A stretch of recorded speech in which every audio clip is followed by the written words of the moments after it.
What happened in central Texas before Friday's deadly floods? More than 160 people are still unaccounted for in Kerr County alone. The death toll stands at 110.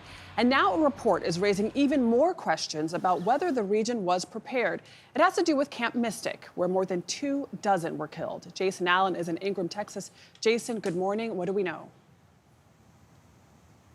Good morning, Adriana. Yeah, that report released by the State Department of Health Services shows that just 2 days before the flood swept through, state inspectors signed off on the camp's emergency disaster plan. Now, that required that they have a disaster plan, that they have an evacuation protocol, and the camp met that. It was only required that they post that plan in buildings, that campers were instructed on it. It's not clear exactly what the plan was or how closely they were able to follow it the morning of the flood. Meeting for the first time since flash floods devastated their city last week,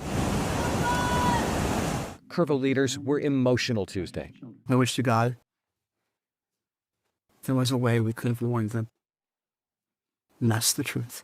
Survivors say they were unaware they were in danger on the morning of July 4th. When you got out and saw where the water level was, what did you think?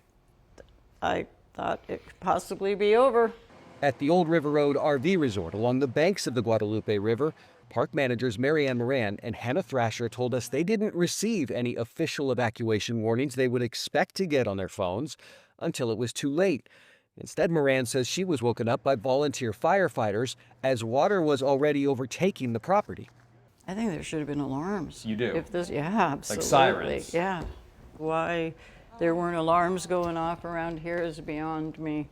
A lot of people in the area. Data from the National Oceanic and Atmospheric Administration shows just how rapidly the waters rose last Friday here in Kerrville, cresting at nearly 35 feet above normal levels. It's the third highest surge on record for that part of the Guadalupe River, and 3 feet shy of the infamous 1987 flood that killed 10 teenage campers further downstream. Despite the risk, Kerr County does not have a flood siren system. All of our resources are focused.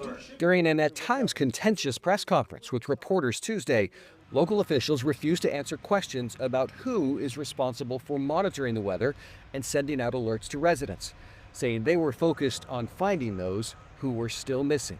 All those questions will be answered, but the priority right now is bringing people home. Governor Greg Abbott said there will probably be state lawmakers who are going to be meeting the end of this week, the beginning of next week, to go over ideas on how to fix this situation. There are still 5 girls missing and 1 camp counselor missing this morning from Camp Mystic. Nate? All right, Jason, thank you.